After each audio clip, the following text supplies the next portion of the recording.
Sarah Martinez wiped down the last table in the corner of the Golden Oak restaurant, her tired feet aching after another long shift. The evening rush had finally died down, and only a few customers remained, finishing their desserts and coffee. She had been working at this upscale restaurant for 3 years now, ever since she moved to the city from her small hometown. Nobody here knew much about her past, and that was exactly how she wanted it. The restaurant was hosting a special charity event that night. Wealthy donors filled the elegant dining hall, dressed in expensive suits and glittering dresses. Sarah moved quietly between tables, refilling water glasses and clearing plates, practically invisible to the well-dressed crowd. She had learned long ago that people rarely noticed the staff, especially waitresses like her. They looked through her, not at her, as if she were just part of the furniture. As she carried a tray of empty dishes toward the kitchen, Sarah heard the event organizer making an announcement. A famous pianist was supposed to perform tonight, someone important enough that people had paid hundreds of dollars just to attend. The music was meant to be the highlight of the evening, a performance that would encourage generous donations to the Children's Hospital Fund. But something was wrong. Sarah could see the panic on the event coordinator's face as she rushed toward the restaurant manager. The voices were hushed but urgent, and Sarah caught fragments of the conversation as she passed by. The pianist had canceled at the last moment due to a family emergency. There was no backup plan, no replacement performer.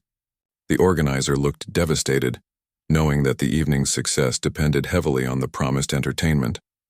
The manager, Mr. Peterson, tried to calm the situation. He suggested playing recorded music instead, but the coordinator shook her head vigorously. The donors had been promised a live performance by a renowned musician. Recorded music would feel like a cheap substitute, potentially affecting how much money people would be willing to donate. The tension in the air was thick as they debated what to do. Sarah continued her work, trying not to eavesdrop, but she could not help feeling sorry for them. She knew how much effort had gone into planning this event. For weeks she had watched the staff prepare, decorating the hall with beautiful flowers and elegant centerpieces. The cause was important too. The Children's Hospital desperately needed new equipment, and this fundraiser was supposed to provide it. In the center of the dining hall stood a magnificent grand piano, its polished black surface reflecting the chandelier lights above. It had been brought in specifically for tonight's performance, and now it sat there uselessly, a reminder of the evening's failed plans. Sarah paused for a moment, looking at the instrument. Her fingers tingled with a familiar longing, a feeling she had pushed down for years. The coordinator was now addressing the guests, apologizing profusely for the change in plans. Some people looked disappointed, others seemed annoyed. A few were already reaching for their coats, preparing to leave early. Sarah could see the coordinator's hands shaking as she tried to maintain her composure. This was turning into a disaster, and everyone knew it. Mr. Peterson approached Sarah and asked her to serve coffee to table 7. As she prepared the coffee tray, she overheard 2 wealthy donors talking. One of them said it was a shame to come all this way for nothing special. The other agreed, mentioning that without the performance they might reconsider the size of their donation. Sarah's heart sank. All that planning, all that hope, potentially wasted because of one cancellation. She delivered the coffee with a polite smile, then retreated toward the kitchen. But as she walked past the piano again, something stirred inside her. She thought about her childhood, about the countless hours she had spent practicing on an old upright piano in her grandmother's living room.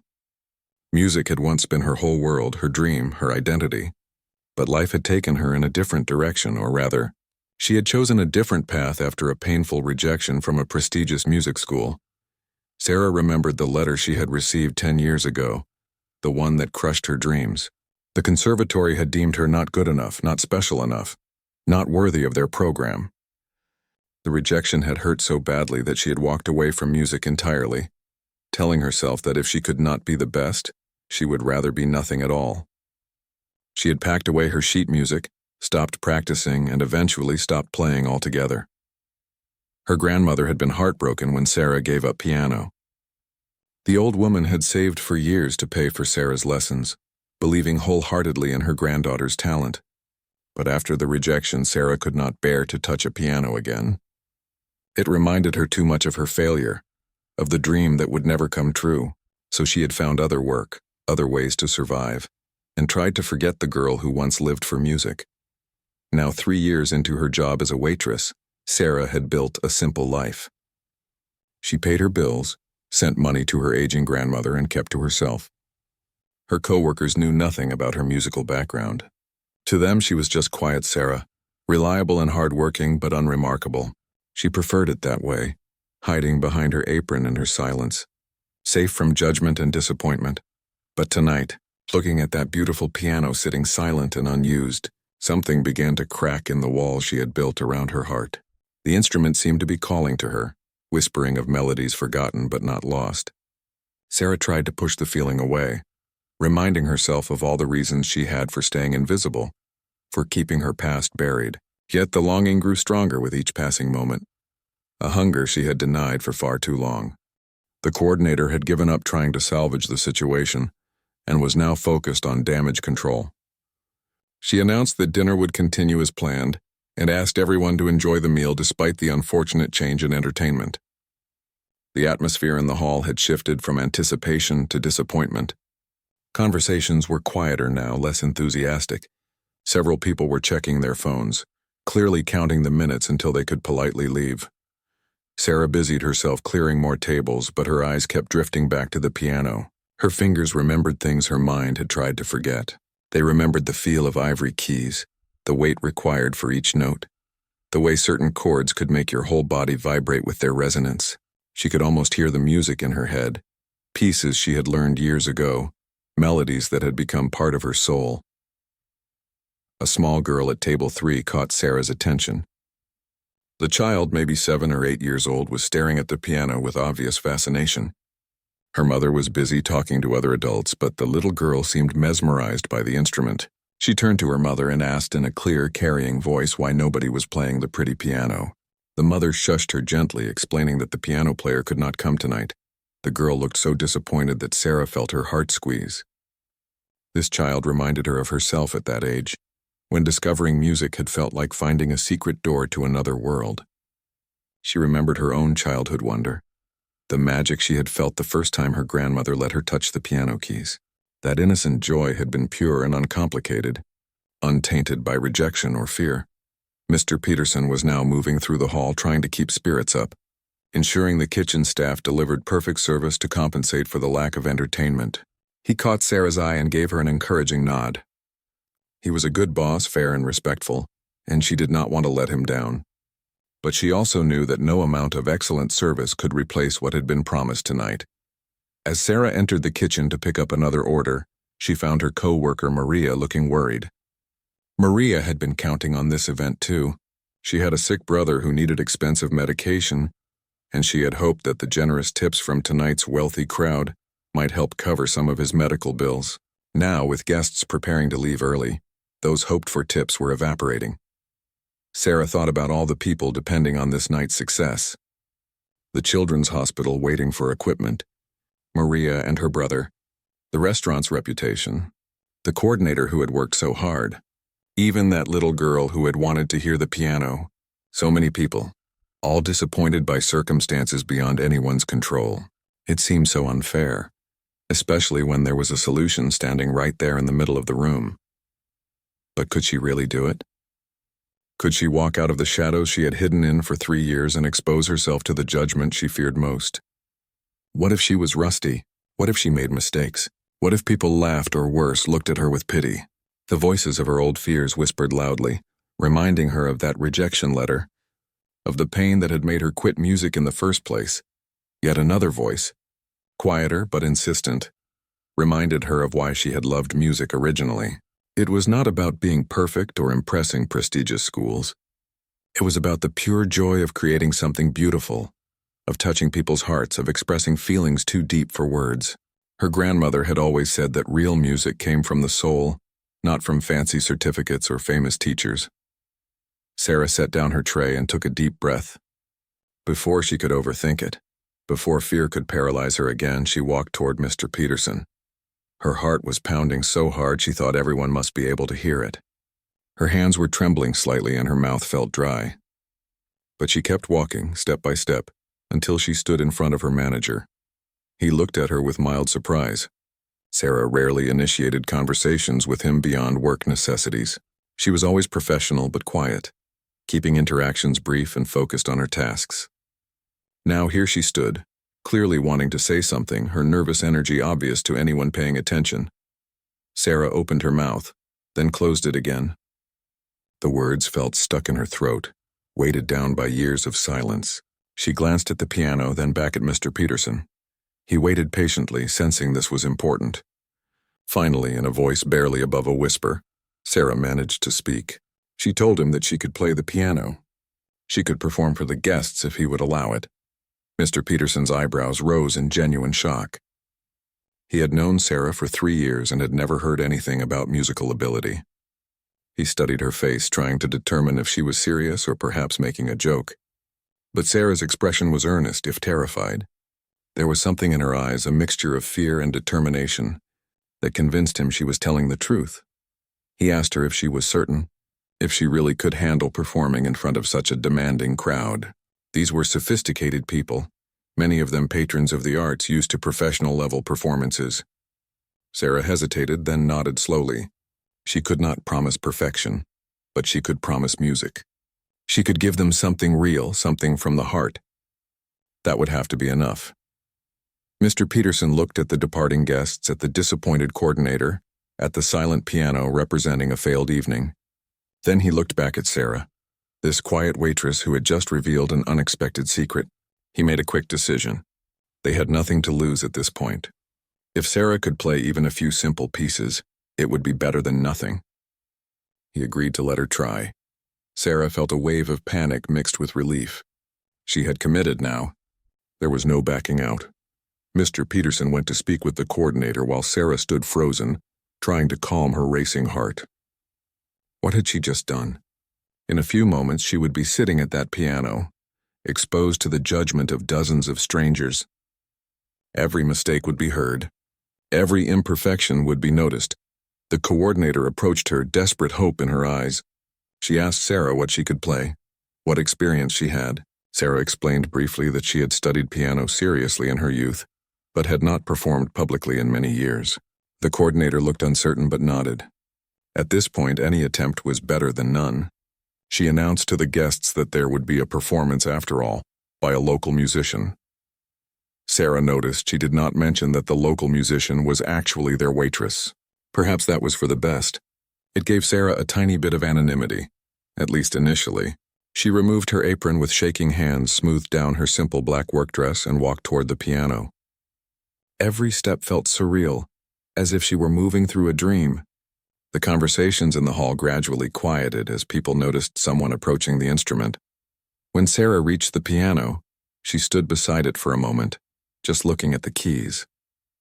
They were beautiful, perfectly white and black, arranged in the familiar pattern that had once been as natural to her as breathing.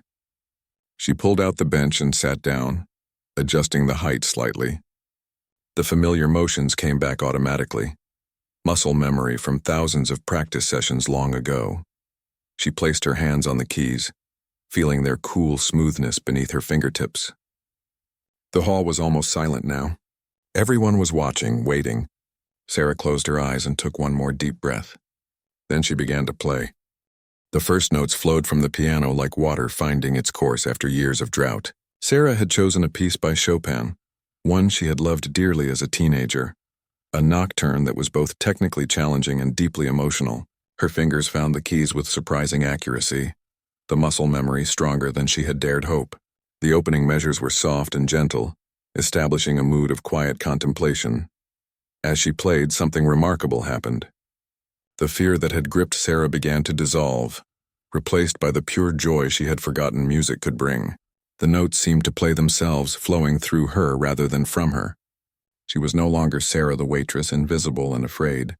She was simply a channel for beauty, a voice for emotions too profound for words. The years of silence melted away with each measure. The guests in the hall had fallen completely silent. The clinking of silverware stopped. Conversations died mid-sentence. Even people who had been gathering their coats to leave froze in place. They had expected amateur playing at best, perhaps a few simple tunes to fill the awkward silence. What they were hearing was something entirely different. This was real artistry, music played with technical skill and genuine feeling. Sarah's eyes remained closed as she moved through the piece. She was somewhere else now, transported to a place where only the music existed. Her fingers danced across the keys with increasing confidence, navigating the complex passages with ease. The difficult runs that had once required countless hours of practice came naturally, as if she had never stopped playing. Her body swayed slightly with the rhythm, completely absorbed in the performance. At table 3, the little girl who had asked about the piano sat transfixed, her eyes wide with wonder. She had never heard anything so beautiful in her young life. Her mother, who had been checking her phone moments before, now held it forgotten in her hand, completely captivated by the unexpected performance. Tears formed in her eyes, though she could not have explained exactly why. The music was simply moving her in a way she had not anticipated. The event coordinator stood against the back wall, her hand pressed to her mouth in amazement. This was not what she had expected when the nervous waitress had offered to play. She had agreed out of desperation, hoping for something barely adequate. Instead, she was witnessing something extraordinary. The woman's mind raced, already revising her understanding of what tonight could become. Mr. Peterson watched Sarah with a mixture of shock and admiration. He had known her as a reliable employee, someone who showed up on time and did her job well. But this person at the piano was a complete revelation. He wondered why she had kept such remarkable talent hidden, why she worked as a waitress when she could clearly do so much more.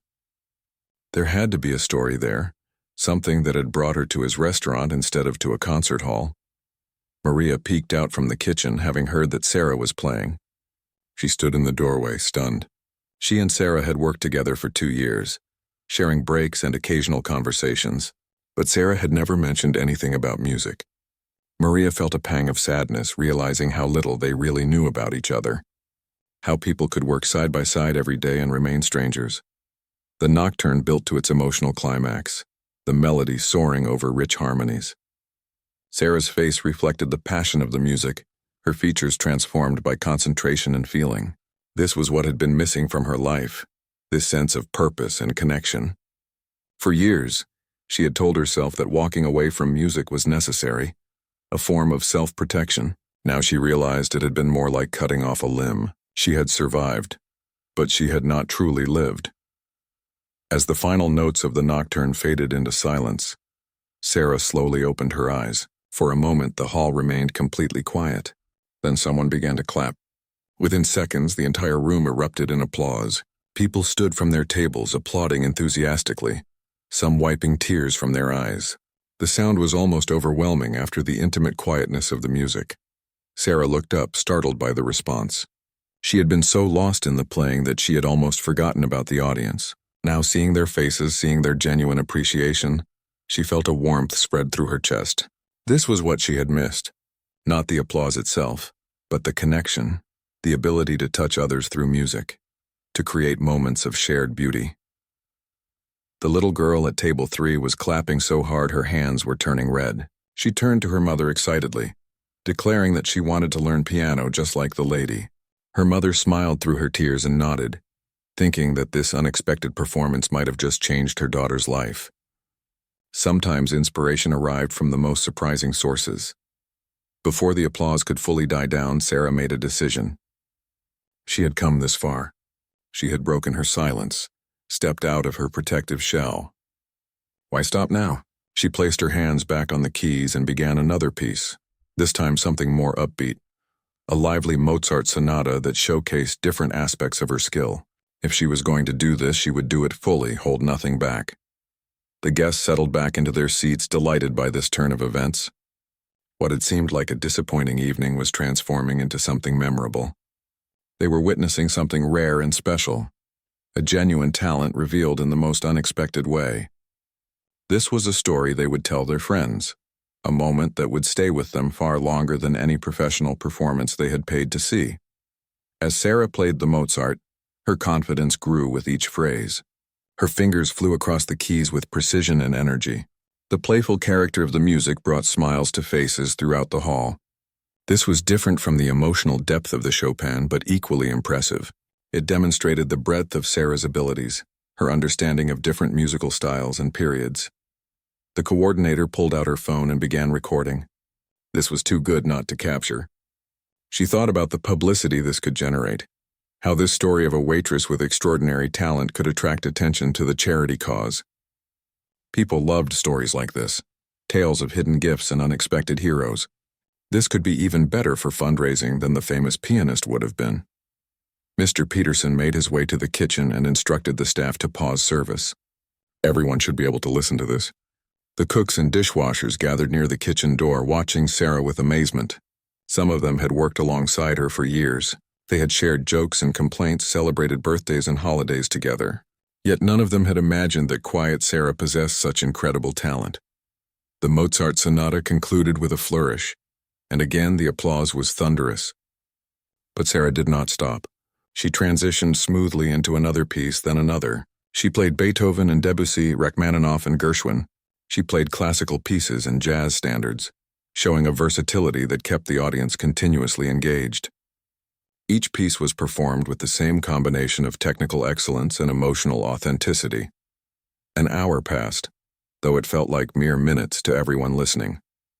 Sarah played without sheet music, drawing on a deep well of memorized repertoire. These were pieces she had learned years ago, practiced until they became part of her, stored in both her fingers and her heart. She had thought they were lost, buried too deep to retrieve. But they had been waiting all along, ready to emerge the moment she allowed them to.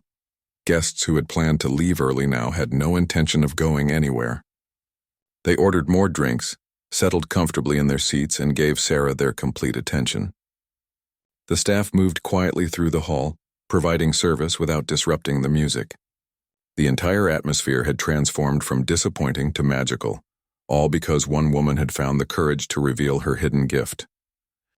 When Sarah finally lifted her hands from the keys after playing for nearly 90 minutes, the applause was deafening. People were not just clapping politely anymore. They were standing, cheering, some even whistling their appreciation.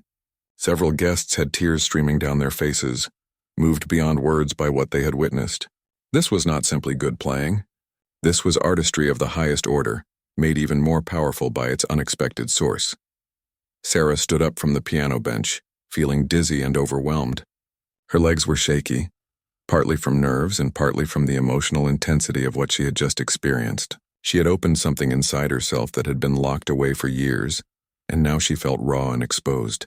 But there was also an incredible lightness, as if she had put down a heavy burden she had been carrying for far too long. The coordinator rushed toward Sarah, her face glowing with excitement and gratitude. She grabbed Sarah's hands and thanked her repeatedly, saying she had saved the entire event. More than saved it, actually. She had made it extraordinary. The woman's eyes were bright with tears of relief and joy. She kept shaking her head in disbelief, asking Sarah where she had learned to play like that, why she was working as a waitress instead of performing professionally. Sarah did not know how to answer those questions. The reasons that had seemed so important 3 years ago, the rejection and fear that had driven her away from music, suddenly felt small and distant. Standing here now, still feeling the echo of the music in her body, she could not quite remember why she had let one disappointment define her entire life. It seemed like such a waste, all those years of silence, of denying herself and others the gift she could offer. More people crowded around her, wanting to express their appreciation. A distinguished older gentleman introduced himself as a retired music professor from the university. He told Sarah that her performance was one of the finest he had heard in years, professional or otherwise. He asked if she taught, if she performed regularly. When Sarah explained that she did neither, that she had not played publicly in a decade, he looked genuinely confused. Such talent should not be hidden, he insisted. It was meant to be shared. A well-dressed woman in her 50s approached with the little girl from table 3. The woman introduced herself as Patricia Coleman, a board member of the Children's Hospital.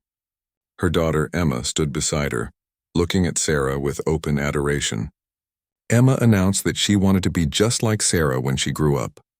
Patricia smiled warmly and said that Sarah's performance had reminded her why music education was so important, especially for children facing difficult medical treatments.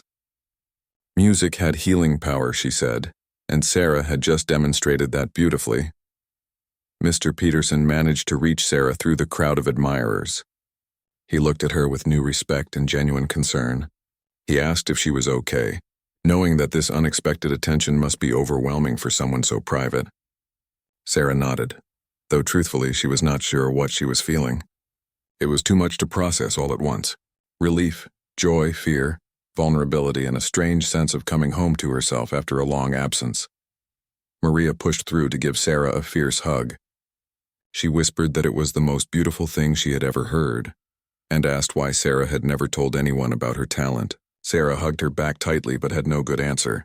How could she explain years of self-imposed exile, of believing she was not good enough, of letting fear win? Some things were too complicated to put into simple words. The coordinator announced that it was time to proceed with the donation portion of the evening.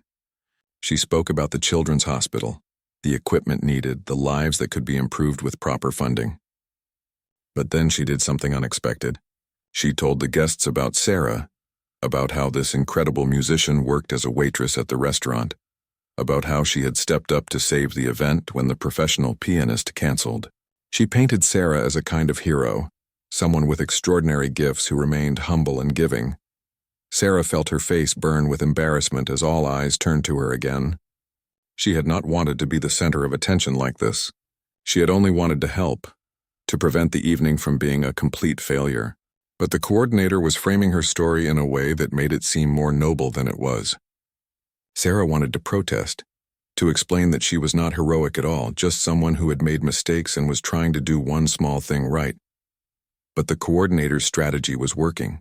Guests who had been planning modest donations were now reaching for their checkbooks with renewed enthusiasm.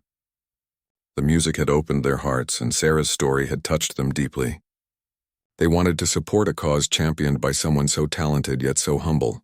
The donations began to pour in, amounts far exceeding what the organizers had hoped for, even with the famous pianist. Patricia Coleman stood and announced that her family would match all donations made that evening, doubling their impact. The crowd burst into applause again. She looked directly at Sarah and said that the performance had inspired her family to be more generous than they had originally planned. If Sarah could give so freely of her remarkable gift, the Colemans could certainly do more to help children in need.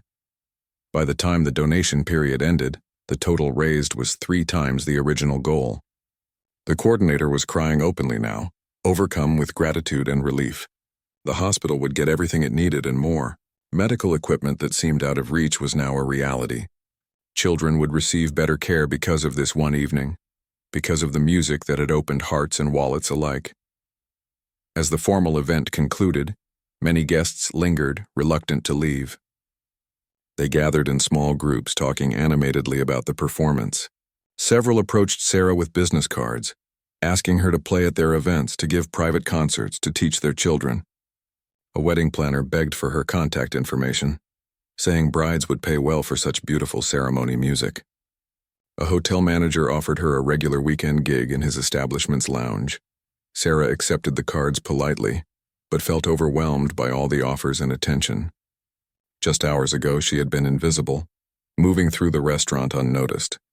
Now people were treating her like someone important, someone valuable. It was disorienting and frightening. Part of her wanted to refuse everything, to retreat back into the safety of obscurity. But another part, the part that had come alive during the performance, whispered that maybe it was time to stop hiding. The retired music professor, Dr. Harrison, waited until most of the crowd had dispersed before approaching Sarah again. He spoke more seriously this time, telling her that real talent like hers was rare and precious.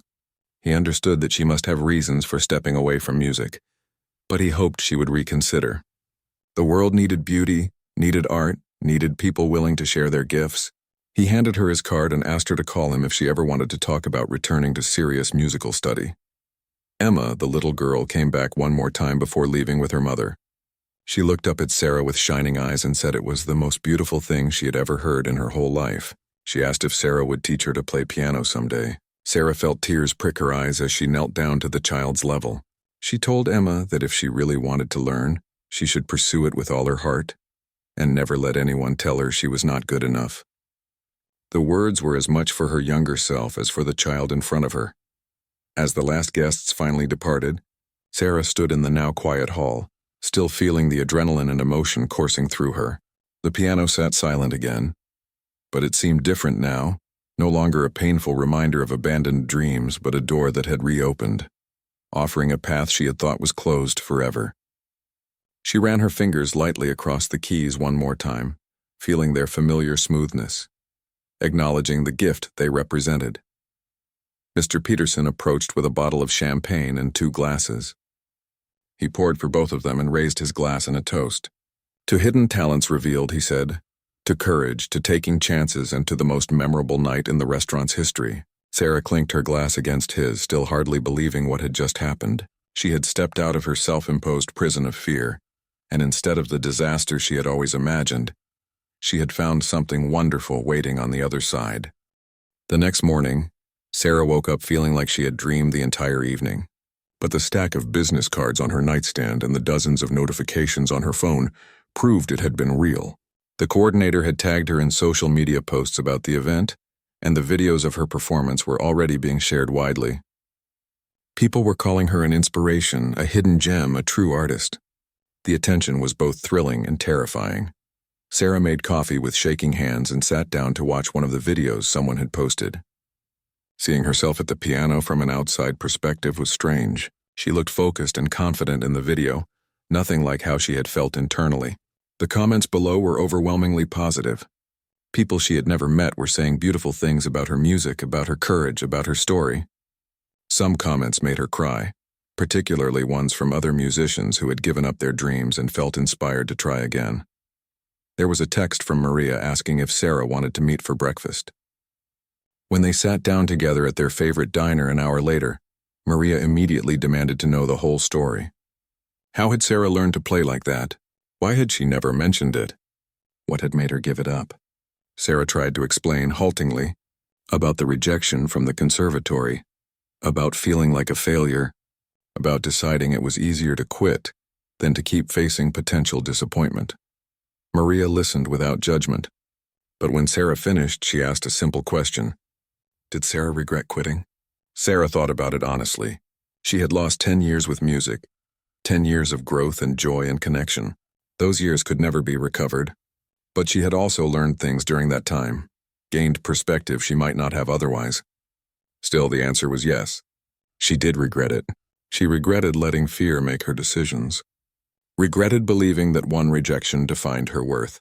After breakfast, Sarah returned home to find a voicemail from Dr. Harrison, the retired music professor. He said he had been thinking about their conversation and wanted to make her an offer. He taught a few advanced students privately now that he was retired, and he would be honored to work with Sarah if she was interested in rebuilding her technique and repertoire. There would be no charge, he said. It would be his pleasure to help nurture such obvious talent. He just asked that she think about it seriously. Sarah played the message 3 times, feeling emotions she could not quite name. Part of her wanted to call him back immediately and say yes, but another part, the scared part that had kept her safe for so long, whispered warnings. What if she tried and failed again? What if she discovered her performance had been a fluke, that she could not recapture that magic? What if people's expectations were now so high that she would inevitably disappoint them? The old fears were still there, lurking beneath the surface excitement. She called her grandmother, something she had been both wanting and dreading to do. The old woman answered on the second ring, and before Sarah could say anything, she was already talking about the videos. Someone from the community had shown them to her. Sarah's grandmother was crying and laughing at the same time. She said she had always known Sarah was special, always believed the music would find its way back. She had prayed for this day, hoped her granddaughter would remember who she really was. Talking to her grandmother made Sarah cry too. She apologized for the years of silence, for abandoning the gift that her grandmother had sacrificed so much to nurture. But the old woman would not hear the apology. She said there was nothing to forgive. Everyone had their own journey to walk, their own lessons to learn. What mattered was that Sarah had found her way back to the music. That was all that had ever mattered. The love in her grandmother's voice made Sarah feel both comforted and guilty for having stayed away from music for so long. Over the next few days, more opportunities arrived. A local news station wanted to interview Sarah for a human interest story. A wedding couple whose event Sarah had been serving that night asked her to play at their ceremony. The hotel manager called again, increasing his offer for the lounge position. A music school asked if she would consider teaching young students. Each offer was tempting and terrifying in equal measure. Mr. Peterson called Sarah into his office one afternoon. She worried that he might be upset about all the disruption and attention, but instead he surprised her with an offer. The restaurant wanted to host a regular music night, and they wanted Sarah to be the featured performer. They would pay her well, more than she made waiting tables, and she could keep her server position too if she wanted the security. Or, he said gently, she could transition to being primarily a musician with occasional server shifts. Whatever felt right to her. Sarah thanked him for the incredible offer but asked for time to think about it. Everything was moving so fast. Just days ago she had been invisible, comfortable in her routine, safe in her limitations. Now people were offering her the dream life she had once wanted. It should have been simple to say yes to everything, but years of protecting herself had made Sarah cautious. She needed to think carefully about what she really wanted, not just react to excitement and opportunity. That evening, Sarah went to visit the local music store, something she had avoided for years. Walking through the door felt like entering a forbidden temple. The smell of wood and sheet music, the sound of someone testing a guitar in the back, the rows of instruments waiting to be played. It all felt achingly familiar. She wandered through the store, running her fingers along keyboards, looking at sheet music, remembering who she used to be. An elderly man behind the counter recognized her from the videos. He introduced himself as Thomas and said he had owned the store for 40 years. He told Sarah that her performance had reminded him why he had devoted his life to music. It was not about being perfect or famous, he said. It was about touching people's hearts, about creating moments of beauty in an often difficult world. He said Sarah had done that the other night, and he hoped she would continue doing it. Thomas showed Sarah a beautiful upright piano in the corner of the store. It needed a home, he said. The family who had ordered it could not take it after all. He offered to sell it to Sarah at cost with flexible payment terms. He said every real musician needed an instrument at home, a way to practice and create without barriers.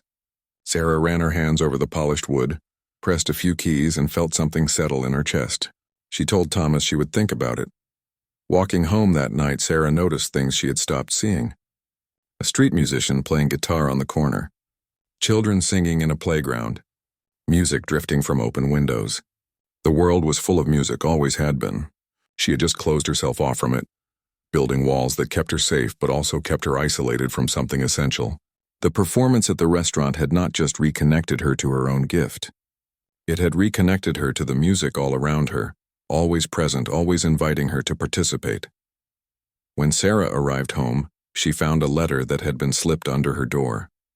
It was from Patricia Coleman, the board member from the Children's Hospital. Patricia wrote that Emma had not stopped talking about Sarah since the event.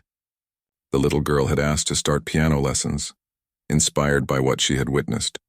But more than that, Patricia wrote, Sarah's performance had given Emma something important. Emma had been struggling with anxiety about an upcoming surgery, but seeing Sarah's courage had helped her feel braver. If Sarah could face her fears and create something beautiful, Emma felt she could face her fears too. Sarah sat on her couch holding the letter, tears streaming down her face.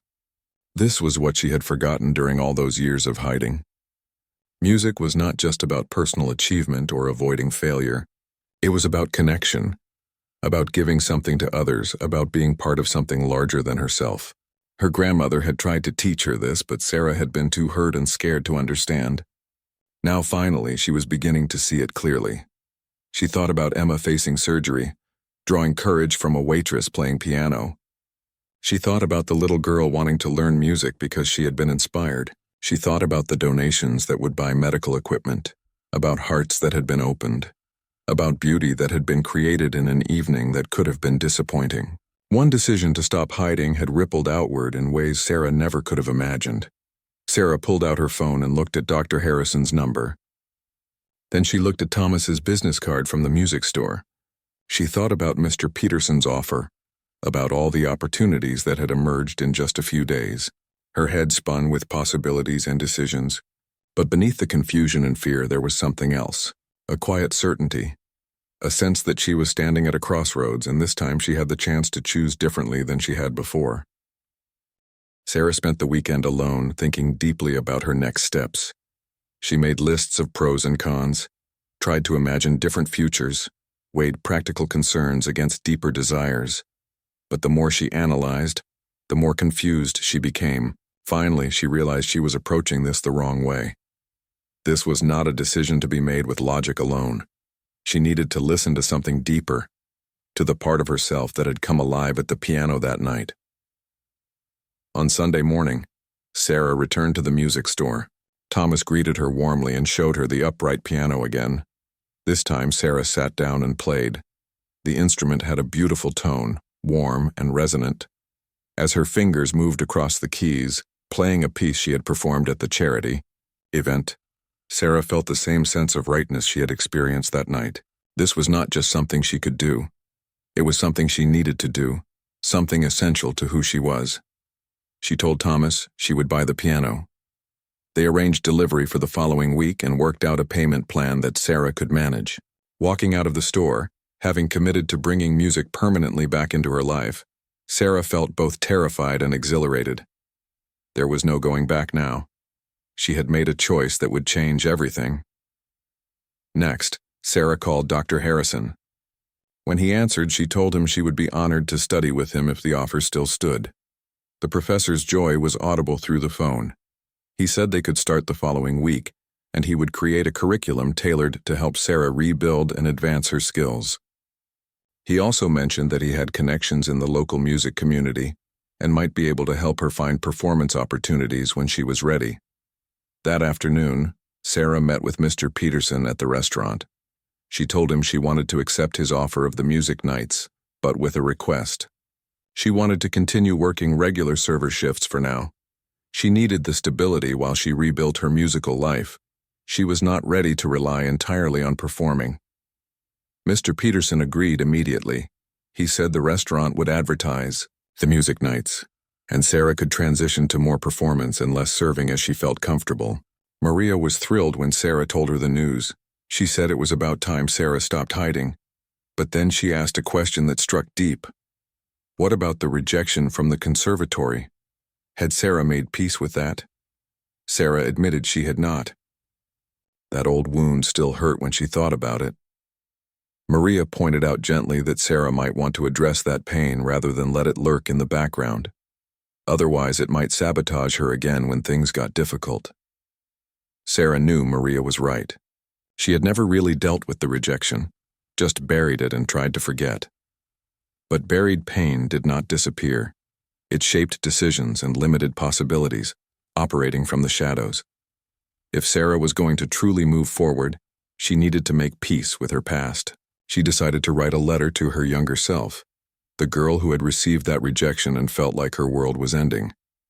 In the letter, Sarah told her younger self that the rejection had not meant what she thought it meant. One institution's opinion was not the final word on her worth or her talent. The conservatory had missed out on something special, but that was their loss, not hers. She told her younger self that there were many paths to a meaningful life in music, and the traditional prestigious route was only one option. She wished she could have told herself then to keep playing, to keep growing, to believe in her gift even when others did not. Writing the letter made Sarah cry, but it also brought a sense of release. She could finally see that frightened girl with compassion rather than shame. That girl had done the best she could with the tools she had. She had protected herself the only way she knew how. But now, adult Sarah had better tools, more perspective, and the courage to try again. She could honor her younger self's pain while choosing a different response to fear and disappointment. Sarah decided to reach out to Patricia Coleman. She wanted to meet Emma and perhaps offer to teach her some basic piano. The little girl's letter had touched Sarah deeply, and she wanted to give back. Patricia was delighted and invited Sarah to their home the following Saturday. When Sarah arrived, Emma ran to greet her, bubbling with excitement about starting piano lessons with a local teacher. They sat at the Coleman family's beautiful grand piano, and Sarah showed Emma the basics: hand position, finger numbers, simple scales. Emma was eager and attentive, absorbing everything Sarah showed her. But what struck Sarah most was the girl's pure joy. There was no fear of judgment, no worry about being good enough. just delight in creating sounds, in learning something new, in exploring this instrument that had captured her imagination. Watching Emma, Sarah remembered her own early lessons, before pressure and expectations had complicated her relationship with music. There had been a time when she too had played with that kind of innocent joy, when every small accomplishment felt like magic. Somewhere along the way, she had lost that. She had started measuring herself against impossible standards, forgetting that music was meant to be a gift, not a burden. Patricia watched them from the doorway, touched by the sight of her daughter so engaged and happy. When the lesson ended, she thanked Sarah and asked about payment. Sarah refused to accept money. This was not about payment. This was about passing on a gift, about helping another person find joy in music. Patricia insisted on at least making a donation to a music education charity in Sarah's name.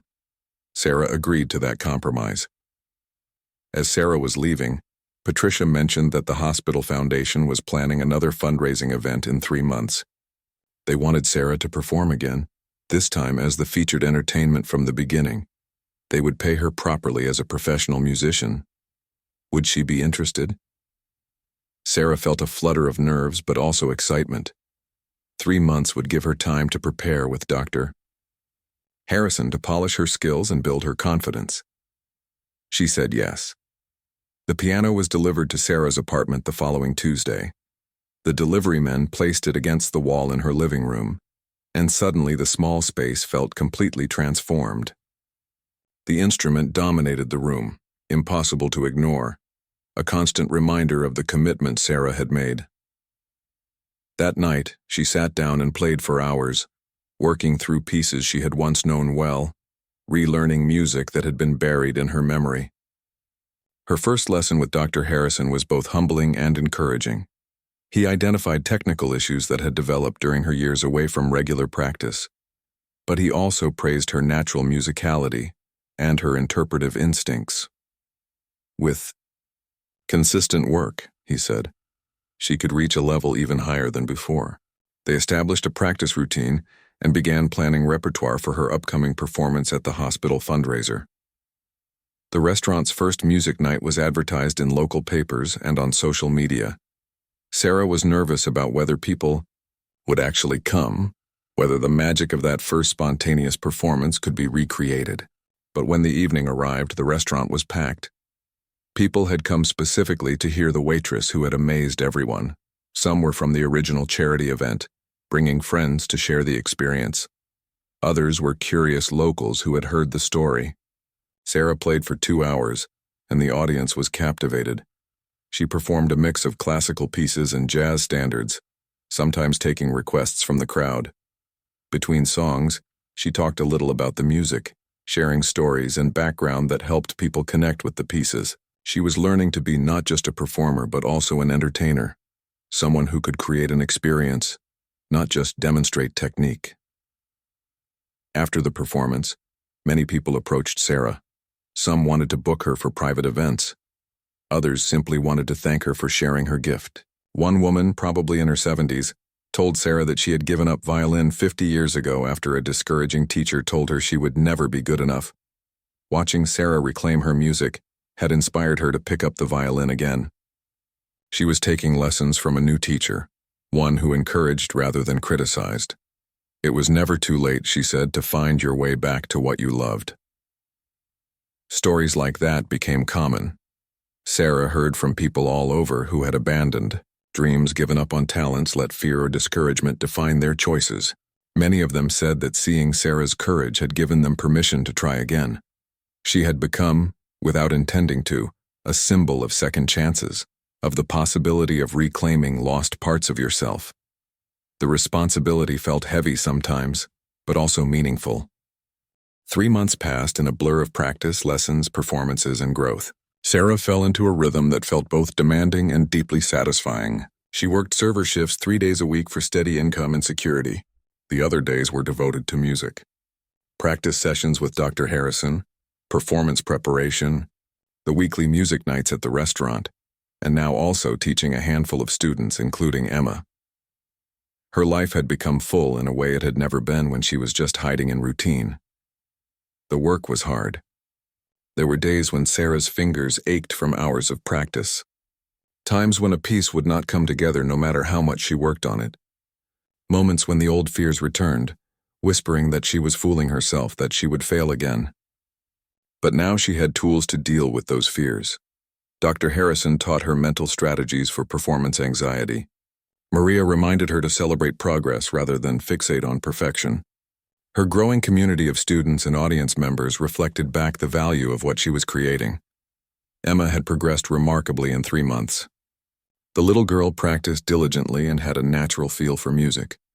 More importantly, music had become a source of joy and strength for her. Her surgery had gone well, and she told Sarah that she had gotten through the scary parts by imagining herself playing piano like Sarah. Music had given her something to focus on, something beautiful to hold on to during difficult times. Patricia often thanked Sarah for being such a positive influence in her daughter's life. The hospital fundraiser arrived on a beautiful spring evening.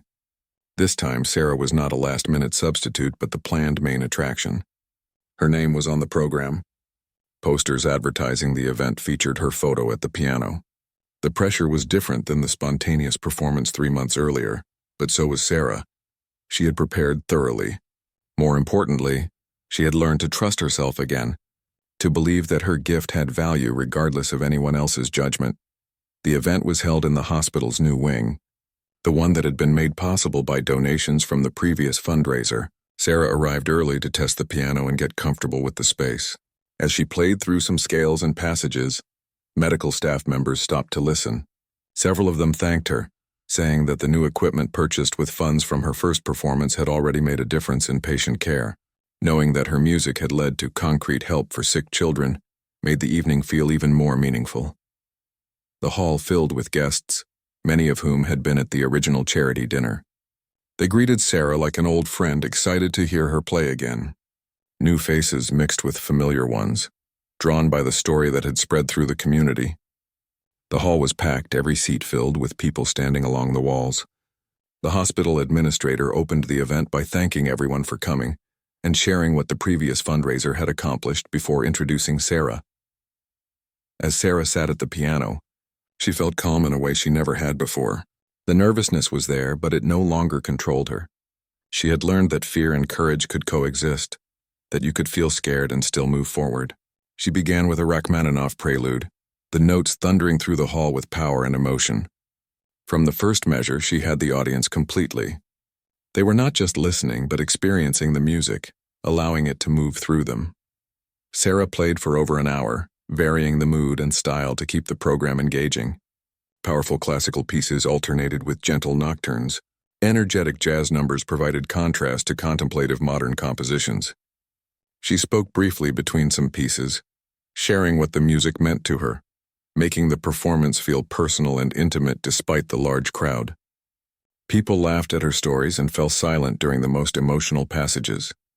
When Sarah played her final piece, a hopeful arrangement of a familiar melody that spoke to healing and new beginnings, many in the audience were wiping tears from their eyes.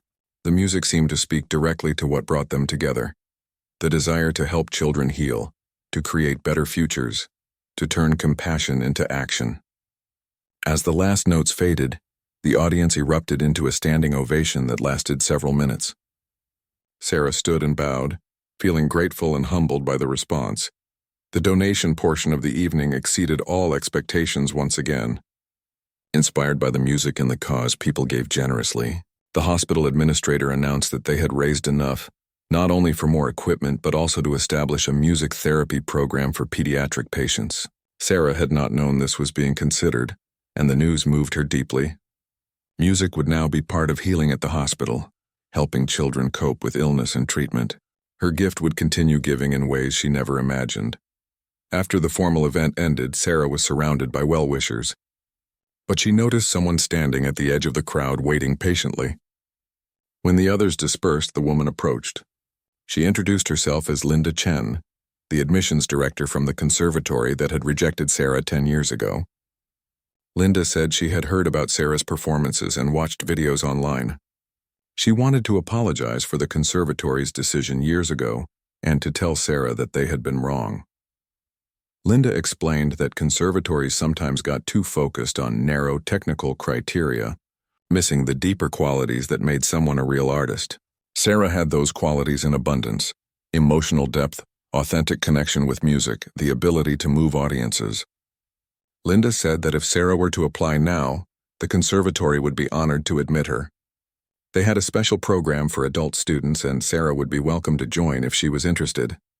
Sarah thanked Linda for coming and for the apology. It meant more than Linda probably realized. But then Sarah said something that surprised them both. She did not think she would apply to the conservatory, not because she was still hurt or bitter, but because she had found a different path, one that felt right for her. She was learning from Dr. Harrison. She was performing regularly. She was teaching students like Emma. She was using music to help raise money for important causes. This path felt authentic and meaningful in a way that chasing institutional approval never had. Linda looked at Sarah with respect and understanding. She said that Sarah had learned something many musicians never did. Success was not about prestigious credentials or external validation. It was about finding authentic ways to share your gift with the world. Sarah had found that. The conservatory's seal of approval would add nothing meaningful to what she had already built. Linda wished her well and left, having given Sarah closure she had not even known she needed. As the evening wound down, Sarah found herself alone in the hall for a moment, looking at the piano that had been the vehicle for so much change in her life. 3 months ago, she had been invisible, hiding from her dreams. Now she was a working musician, a teacher, someone whose gift made a real difference in the world. The transformation still felt almost unbelievable, yet here she was, undeniably changed, undeniably whole in a way she had not been for years. Dr. Harrison found her standing there and placed a gentle hand on her shoulder. He told her how proud he was of her progress, not just musically, but personally. She had faced her fears, reclaimed her gift, and built a meaningful musical life on her own terms. That took courage and wisdom, he said. Many talented people never managed it, staying stuck in old wounds or other people's expectations. Sarah had broken free. Walking home that night, Sarah thought about the journey from that spontaneous performance to now. She thought about all the people whose lives had been touched. Emma learning to play, the elderly woman picking up violin again, the countless others who had written to say her story inspired them. She thought about medical equipment purchased, music therapy programs started, hearts opened through beauty, all because she had found the courage to stop hiding. Sarah realized that the rejection from the conservatory, painful as it had been, might have been exactly what needed to happen. If she had gotten in, she would have followed a prescribed path, trying to fit herself into someone else's definition of success. Instead, after years of pain and growth, she had found her own path. She was not just a performer. She was a teacher, a fundraiser, a connector, someone who used music to serve others. That felt more valuable than any credential ever could. The next morning, Sarah woke to find dozens of messages. Performance requests, teaching inquiries, interview requests. Her second life in music was fully launched now, growing beyond what she had imagined. But what moved her most was a message from Emma. The little girl had written to say thank you for showing her that music was not about being perfect. It was about loving what you do and sharing it with others. Emma said she never wanted to be nervous about playing anymore. She just wanted to play with joy like Sarah did. Sarah saved that message, knowing she would return to it whenever doubt crept in. This was why she had come back to music. Not for fame or recognition or to prove anything to anyone, but to share something beautiful, to connect with others, to help people find courage and joy. The hidden gift she had buried for so long had never really been about her alone. It was meant to be shared, passed on, multiplied through others.